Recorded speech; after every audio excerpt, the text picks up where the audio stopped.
बात की एक बात यह कि नेपाल के बाद अब फ्रांस में लोग सड़कों पर उतर आए सरकार के खिलाफ। लेकिन फ्रांस में लोगों के विद्रोह की वजह क्या रही? तो पता है आपको, वहां के लोग जो भड़के, उसमें जो तमाम वजह हैं उनमें एक वजह क्या है? एक वजह यह है कि सरकार ने 2 छुट्टियां कम करने की बात कह दी। यह भी एक वजह है, बहुत सारी हैं लेकिन यह भी है। साल में 2 छुट्टियां कम मिलेंगी, यह कह दिया सरकार ने। वैसे तो और भी बहुत कुछ है, लेकिन छुट्टी तो भाई वहां ऐसा मामला है कि सारी खुदाई एक तरफ, पब्लिक हॉलिडे एक तरफ। 2003 में एक बार वहां सरकार ने बोला था कि 1 छुट्टी कम होगी, तो ऐसा बवाल हुआ था कि सरकार ही घुटनों पर आ गई थी। इस बार प्लान है 2 छुट्टियां कम करने का। वैसे तो और भी बहुत कुछ है जिसकी वजह से ये चिंगारी सुलग रही थी, लेकिन छुट्टी कम होने का सुनते ही लोग वहां सड़कों पर उतर आते। तो और क्या क्या है और वहां यह विद्रोह क्यों हुआ, उसके लिए वहां लोगों को सरकार से क्या मिलता है यह समझना पड़ेगा। ऐसा क्या हो गया कि पेरिस की सड़कों पर आगजनी कर दी लोगों ने? आंदोलन को नाम दिया है ब्लॉकों तू, यानी ब्लॉक एवरीथिंग, यानी सब ब्लॉक कर दो, सब जाम कर दो, सड़कें ब्लॉक कर दो, ट्रेन ब्लॉक कर दो, दफ्तर ब्लॉक कर दो, पूरा देश ब्लॉक कर दो, सब काम ठप कर दो। तो ऐसा क्या हो गया? छुट्टियां कम करने की बात समझने से पहले समझते हैं कि खबर के पीछे की पूरी कहानी क्या है। फ्रांस है यूरोप में, ये तो आप जानते हैं। तो यूरोप के सारे देशों ने मिलकर अपनी करेंसी हटाकर यूरो कर ली थी, यानी सब देशों ने मिलकर पूरे यूरोप की अर्थव्यवस्था को जोड़ लिया था, यूरोपियन यूनियन बनाकर।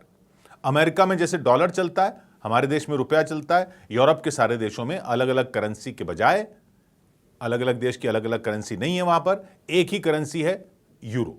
सब देशों में यूरो चलता है। यूरोप की सबसे बड़ी अर्थव्यवस्था है जर्मनी और दूसरे नंबर की अर्थव्यवस्था है फ्रांस। और पिछले कुछ सालों में फ्रांस की अर्थव्यवस्था जो है वो डाउन चल रही है। डाउन चल रही है क्या मतलब? सीधी भाषा में मतलब यह कि खर्चे ज्यादा चल रहे हैं, कमाई उतनी नहीं हो रही। तो जब यूरोप की दूसरी बड़ी अर्थव्यवस्था का यह हाल हो गया, तो यूरो की कीमत घटने का खतरा हो गया। क्यों? क्योंकि फ्रांस को अपने खर्चे पूरे करने के लिए लेना पड़ गया कर्जा। तो जब कोई देश कर्जा लेता है तो उसकी मुद्रा यानी करेंसी की वैल्यू जो है वो कम होने का खतरा हो जाता है। और करेंसी तो सारे यूरोप के देशों की कॉमन है, तो सारे यूरोप को नुकसान उठाना पड़ेगा, यानी कमाई कम हुई फ्रांस की भुगतेंगे सारे देश। तो ये सब कंट्रोल करने के लिए यूरोपियन यूनियन ने कुछ अपने नियम बनाए हुए हैं कि जितनी भी उनके किसी देश की जीडीपी होगी उसका 60% से ज्यादा वो कर्ज नहीं लेगा। जीडीपी मतलब gross domestic product. Gross domestic product यानी पूरे देश में जितना भी कारोबार होता है, प्रोडक्शन होता है, हर क्षेत्र का, सारे लोगों का मिलाकर जितना भी धंधा होता है वो मिलकर टोटल हो जाता है साल में, जो हो जाता है उसको कहते हैं जीडीपी। ठीक है, तो ये तय कर लिया उन्होंने कि यूरोपियन यूनियन के देश अपनी जीडीपी का 60% से ज्यादा कर्जा नहीं लेंगे, तो चीजें कंट्रोल में रहेंगी। लेकिन फ्रांस ने कितना कर्जा ले लिया? जीडीपी का 114%, यानी टोटल जितनी जीडीपी है उससे भी 14% ज्यादा। तो जैसे अगर आपका पूरा कारोबार या आपके पास जितना पैसा आता हो साल में वो 1 लाख रुपए हो और आप बैंक से कर्जा ले लो 1,14,000, तो क्या होगा? बैंक बोलेगा ना भाई वापस करो। वापस कैसे करोगे? तो अपने खर्चे कम करो, नहीं तो दिवालिया हो जाओगे। यही हाल सरकारों का भी होता है। जब कर्जा ज्यादा हो जाता है, उनको आगे का कर्जा कैसे मिलेगा? उनका आगे का कर्जा मिलना महंगा हो जाता है और उनकी करेंसी की वैल्यू गिरने लगती है। तो यूरोपियन यूनियन ने दबाव बनाया फ्रांस पर कि अपनी हालत ठीक करो, नहीं तो खुद को डुबोगे ही, साथ में यूरोप को ले डुबोगे, क्योंकि वहां के सब देशों की अर्थव्यवस्था अब जुड़ी हुई है। अब जब आपका बजट बिगड़ता है तो आप क्या करते हो? या तो भाई कमाई बढ़ाओ, किसी तरह से कमाई बढ़ाओ, या खर्चे कम करो। तो सरकारों पर भी यही दबाव होता है। अब पिछले कुछ सालों में क्या हुआ कि एक तो कोविड हो गया तो कारोबार चौपट हो गया, उसके बाद आ गया रूस यूक्रेन युद्ध और यूरोप के देशों के बहुत खर्चे हो गए उस युद्ध में भी। फ्रांस ने तो हथियार वगैरह भी दे दिए यूक्रेन को। रूस से जो तेल गैस आ रहा था वो भी यूरोप को महंगा पड़ने लग गया, वो भी खर्चे बढ़ गए। कहां तो ये सोच रहे थे कि रूस की अर्थव्यवस्था चौपट कर देंगे, रूस की अर्थव्यवस्था चौपट हो जाएगी जंग में, ये बोलते थे। यहां यूरोप के देशों की हालत खराब होने लग गई। तो कमाई बढ़ी नहीं, खर्चे नए नए खड़े हो गए। कर्ज बढ़कर जीडीपी का 114% हो गया। अब फिर बजट बनाया गया कि लोगों को जो सुविधाएं दी जाती हैं वो खर्चे कुछ कम किए जाएं ताकि अर्थव्यवस्था पटरी पर आ सके। इसी बात पर सारा बवाल शुरू हो गया, क्योंकि फ्रांस के लोग इतना सारा टैक्स देते हैं इन सुविधाओं के लिए कि वो भड़क गए कि ये क्या बात हुई, टैक्स किस बात का दे रहे हैं, अगर सुविधाएं ही नहीं मिलेंगी तो। आप उनका टैक्स सुनेंगे ना, आंखें फटी की फटी रह जाएंगी आपकी। लेकिन फिर उनको जो उस टैक्स के बदले में मिलता है वो भी अच्छी तरह से देख लेना। तो पहले तो सुनिए लोग फ्रांस में इनकम टैक्स कितना देते हैं। तो फ्रांस में इनकम टैक्स 0 से लेकर 45% तक जाता है, जितना कमाते हैं उस हिसाब से। मतलब सबसे ऊपर का ब्रैकेट 45% के आसपास का बैठता है। लेकिन औसत अगर देखा जाए तो फ्रांस में ज्यादातर लोगों को अपनी कमाई का औसतन 10-15% इनकम टैक्स देना पड़ता है। अब आप कहोगे बस 10-15%, बस जरा ठहरो, आगे सुनो।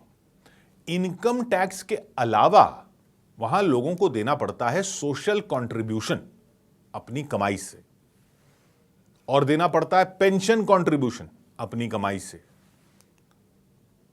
आप कहोगे यहां भी तो देते हैं इतना सब, तो अभी रुकिए। और वहां देते हैं लोग हेल्थ केयर के लिए अलग पैसा, बेरोजगारों की मदद के लिए अलग पैसा देना पड़ता है, सब अपनी कमाई से देना पड़ता है। दिव्यांगों के लिए अलग पैसा देना पड़ता है। और कंपनियां जो अपने हिस्से का कंपनियां भी देती हैं, तो वो जो अपने हिस्से का देती हैं वो भी आपकी कमाई में ही किसी तरह डेंट पड़ता है। जैसे यहां पर सीटीसी से काट कर इंश्योरेंस वगैरह जाता है, वैसे ही वहां भी है। तो वो सब भी कटता है वहां पर। इसके अलावा भी छोटे छोटे कॉन्ट्रीब्यूशन होते हैं कई। कुल मिलाकर कमाई का कितना चला जाता है सरकार को पता है?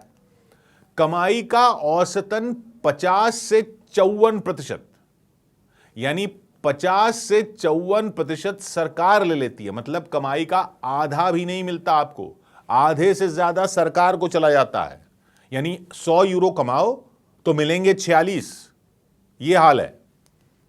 लेकिन अब सुनिए इसके बदले में लोगों को वहां मिलता क्या है? इलाज सबका टोटल फ्री, डॉक्टर फ्री, अस्पताल फ्री, ऑपरेशन फ्री, ज्यादातर दवाइयां फ्री, सब सरकार देखती है। सरकारी अस्पताल ऐसे हैं कि गरीब से गरीब और अमीर से अमीर वहीं इलाज करवाता है। और सुनिए, पढ़ाई फ्री, नर्सरी से लेकर यूनिवर्सिटी तक सब फ्री, पढ़ाई फ्री, किताबें फ्री, स्टेशनरी फ्री, कैंटीन में खाना फ्री। और स्कूल कॉलेज ऐसे कि गरीब से गरीब और अमीर से अमीर घरों के बच्चे वहीं पढ़ते हैं। और सुनिए, सबको मिलती है पेंशन, सबको। रिटायर होने पर तनख्वाह की 70% पेंशन बंद जाती है सबकी, सबको सरकार देती है। सरकारी नौकरी हो, प्राइवेट नौकरी हो, कोई हो। तो टैक्स सुनकर कान खड़े हो गए थे ना आपके, अब आंखें फट रही है ना सुविधाएं सुनकर। अभी तो फटी की फटी रह जाएंगी, सुनते जाइए। बेरोजगारी भत्ता, 2 साल तक आप बेरोजगार रहो, नौकरी चली जाए तो भत्ता मिलता है पिछली तनख्वाह का 75%। क्या समझे? 2 साल तक अगली नौकरी ढूंढ रहे हो तो सरकार पाल रही है आपको। और सुनिए, जिनको बच्चे हैं उनको हर बच्चे के लिए हर महीने अलाउंस, 400 यूरो हर महीने तक का भत्ता हर बच्चे के लिए सरकार की तरफ से। और सुनिए, सुनते जाइए, अभी तो दफ्तर तक जाने के लिए बस ट्रेन वगैरह अगर आप लेते हो, बस लेते हो, ट्रेन लेते हो, आपकी कंपनी को आपको उसका 75% खर्चा देना पड़ेगा। कंपनी देती है उसके टिकट का पैसा। और सुनिए, साल में 5 हफ्तों की पेड लीव, छुट्टी 5 हफ्ते पूरी तनख्वाह के साथ। इसके अलावा 11 पब्लिक हॉलिडे साल में, वो अलग हैं। 11 सार्वजनिक अवकाश, और छुट्टी मतलब छुट्टी। वही तो 11 के बजाय 9 करने का प्रस्ताव आया तो बवाल हो गया है, सोचिए। और सुनिए, बीमारी या किसी दुर्घटना की वजह से आप काम नहीं करने की हालत में आए तो उसका इंश्योरेंस का पैसा मिलता है। और मैटरनिटी लीव, यानी बच्चा पैदा होने पर मां को कितनी छुट्टी? 16 हफ्ते, यानी 4 महीने पूरी तनख्वाह के साथ। और पिता को 4 हफ्ते पैटर्निटी लीव, बच्चा पैदा होने पर, यानी 1 महीना पूरी तनख्वाह के साथ। और सुनिए, आप सोच रहे होंगे कि फिर काम घंटों घंटों करवाते होंगे ना, 35 घंटे लिमिट है, 35 घंटे हफ्ते में, यानी 5 दिन काम करो हफ्ते में 2 छुट्टियों के साथ, तो रोजाना 7 घंटे से ज्यादा नहीं। और ज्यादा करना पड़ गया तो ज्यादा करना पड़ गया तो ओवर टाइम मिलता है, तनख्वाह के 1.5 गुना रेट पर ओवर टाइम। बच्चे की देखभाल के लिए किसी को घर पर रख लो, उसकी तनख्वाह पर टैक्स में छूट मिलती है, आया वगैरह को अगर आप तनख्वाह दो तो। और नौकरी से अगर कंपनी निकाल दे तो कंपनी को निकालने की पेमेंट करनी पड़ती है। जितने साल नौकरी की है आपने उस कंपनी में, उतनी एक महीने की तनख्वाह का 1/4 1/4 एक महीने की तनख्वाह हर साल के लिए, जितने साल उस कंपनी में काम किया। इसके अलावा टैक्स के पैसे से वो सब तो होता ही है जो सब जगह होता है कि मतलब सड़कें बनती हैं, ट्रेन लाइनें बिछती हैं, अस्पताल बनते हैं वगैरह वगैरह, वो तो सरकार टैक्स के पैसे से बनाती है, ये सब भी देती है। ये हैं सुविधाएं। वहां के लोगों का मानना है इस सब के लिए उन्होंने टैक्स दिया तो सरकार अब इनमें कटौती कैसे कर सकती है। हालांकि कुछ ही सुविधाओं में कटौती का प्लान है अभी, कुछ ही, लेकिन उनको कुछ मंजूर नहीं, कोई कटौती मंजूर नहीं। वो तो 11 सरकारी छुट्टियों की 9 छुट्टियां करने पर नहीं मान रहे, बाकी इतना बवाल कर रखा है, बाकी सुविधाओं को कटौती करने की तो दूर की बात है। तो यह है कहानी फ्रांस में विद्रोह की। सरकार को खर्चे कम करने हैं, पब्लिक कह रही है कहीं और कम कर लो, रक्षा में कम कर लो, रक्षा बजट कम कर लो, कुछ और बजट कम कर लो, हमारी सुविधाएं हमारी हैं, हमने टैक्स दिया है अपनी कमाई का आधे से ज्यादा, तो हम तो अपनी सुविधाएं लेकर रहेंगे, छुट्टियां भी लेकर रहेंगे, नहीं तो कर देंगे सरकार की छुट्टी। 100 बात की एक बात।